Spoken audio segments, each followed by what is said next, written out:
Welcome to The Know, I'm Ashley Jenkins. Witcher fans are no doubt eagerly looking forward to CD Projekt Red's next outing, Cyberpunk 2077, and there's a chance we could be playing it as soon as next year, and we can all stop making jokes about how it's going to come out in 2077. One Swedish retailer, Komplett, put up a listing for Cyberpunk 2077, dated for September 30th, 2017. The now updated page also indicated that there could be some kind of beta coming as soon as February. As always, it's very important to temper enthusiasm about these kind of retail listings. September 30th is also the last day of Q3 next year, so it's possible it is just a placeholder for sometime in that season. Still, Q3 2017 is way sooner than we have hoped for Cyberpunk 2077. I mean, so far, CD Projekt Red has given a few conflicting messages about when we should expect it, with some estimates as far as a few years away. Next year seems like it might be too good to be true, considering how the developers have very recently been applying for grants related to the game's technology. I mean, well, if you can get that money, go for it. But they've also been working on it for 4 years already and have a much bigger team devoted to it than they did for Witcher 3. So for now, let's hope for next year, but let's not write it with ink yet. Let's still use pencil.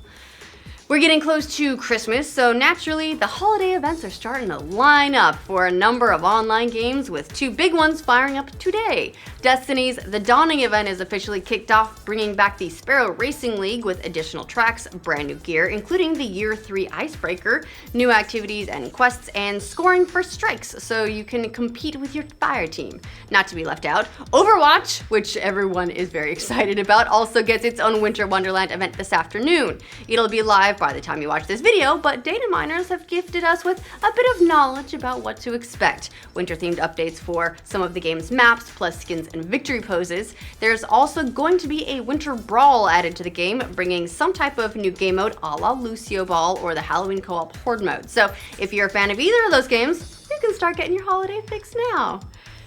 Hugh Jackman says that he's hanging up the claws after next year's solo Wolverine movie Logan, but not if Ryan Reynolds has his way. The star of Deadpool is now campaigning for a team-up movie between the two characters, you know, in a way that doesn't suck as bad as it did in X-Men Origins Wolverine, which is the last time those two characters were on screen together.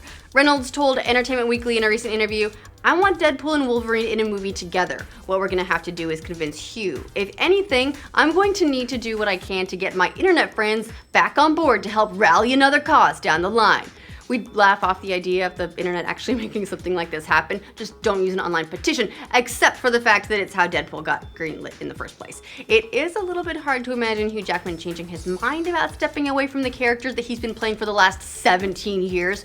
As an artist, you kind of want to move on at some point, but then he does take his breaks and do like Broadway and stuff, so that's cool. But he did reportedly take a pay cut on Logan so the movie could get its R rating, so come on, Hugh, get back in the bun shops. I'm not sure the screen could handle that much sexiness.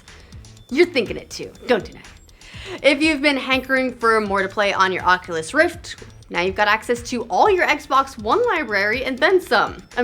Sort of. Microsoft just announced the new Xbox One streaming app for the Oculus Store, which allows you to strap any of your Xbox One games to your face thanks to the magic of network streaming. So as long as your Xbox One and your PC are connected to the same network, you'll be able to experience your games in one of 3 virtual environments. So you can put on the thing and then you can play in a much nicer apartment, or at the very least a cleaner one, probably. Since you have access to all the same features available on the console, that means you'll also be able to invite friends and play Xbox 360 games as well. So if someone is already using your TV at home, this is a pretty handy second screen feature for your Xbox One, so now you can totally ignore your significant other while you play. You don't even have to see him if you don't want to. A worldwide promotion for Pokemon Sun and Moon has unfortunately flopped after trainers across the world failed to collectively catch 100 million Pokemon across both games, and it wasn't even close.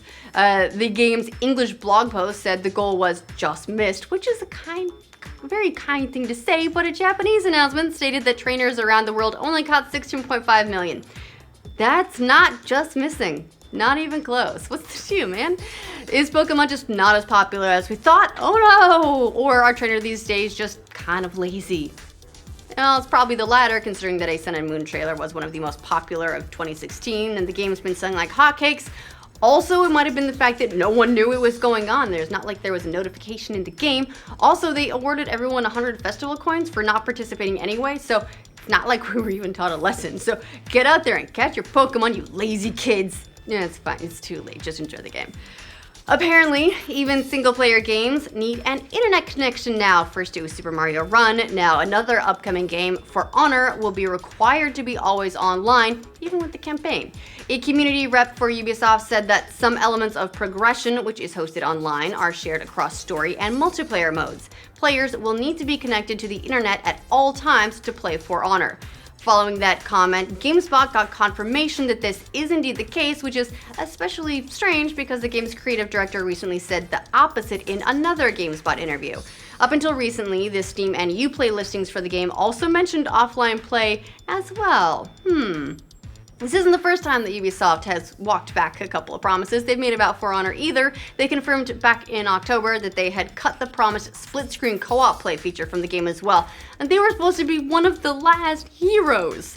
We'll just have to see what else was hacked and slashed from the hack and slash when it releases in February. Meanwhile, also Xbox is over there being like, everyone's fine with always online now? Really?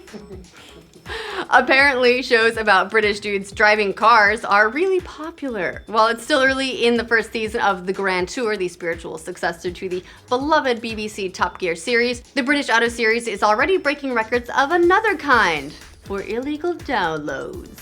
According to the Daily Mail, the first episode has already been illegally downloaded 7.9 million times, episode 2 has been snatched 6.4 million times, and the third show has been ganked 6.4 million times. That makes it even more torrented than the usual suspects like Game of Thrones and The Walking Dead. Last year, Game of Thrones was TV's most illegally downloaded show with 14.4 million downloads of the season 5 finale, according to Torrent Freak. So, got your work cut out for you, Grand Tour, if you want to take number 1. A weird stat to be proud about, but actually the Game of Thrones guys, they liked it because they said it got more people into it, so maybe that'll be the same thing here. If you're on the edge of your seat for a new Batman movie, keep waiting. Ben Affleck said Monday he's not in a rush to finish the script for his first solo movie as a caped crusader. Maybe he's learned a thing or two from Suicide Squad that was written in 6 weeks? We still have to get a screenplay and get it together, Affleck said at a New York Times event where he was on a panel to discuss his upcoming film, Live by Night. When asked about Batman, Affleck said he doesn't want to fast-track the next movie to try to meet some self-created deadline. There's nothing I'd love more than to direct a standalone, iconic, great Batman movie, Affleck said at the event. But it's been done. Chris Nolan did 3 really good movies, and I'm really mindful of that, so I'm not in any hurry to jam the mediocre movie down the pipe. He's calling it mediocre? Okay, maybe it does need some work. Considering the reception to Batman vs. Superman, Dawn of Justice, this seems like it might be a smart move on his part, honestly. Also, again, Suicide Squad. So that about does it for all the news for today. This now makes, I think, a full week of doing daily roundups. Let us know what you guys think of us doing these interspersed with our larger standalone stories in the comments, as well as letting us know which is your favorite story and who would win between Wolverine and Deadpool. Or should they just kiss? Come on, everyone kisses on the internet these days. It's kind of weird, but it happens. And if you want more superheroes kissing news or whatever, like this video and subscribe to the know. Bye. There's nothing I'd love more than to direct a standalone, iconic, great Batman movie, Affleck said at the event. But it's been done. Chris Nolan did 3 really good movies, and I'm really mindful of that, so I'm not in any hurry to jam the mediocre movie. He's already calling it mediocre? Damn.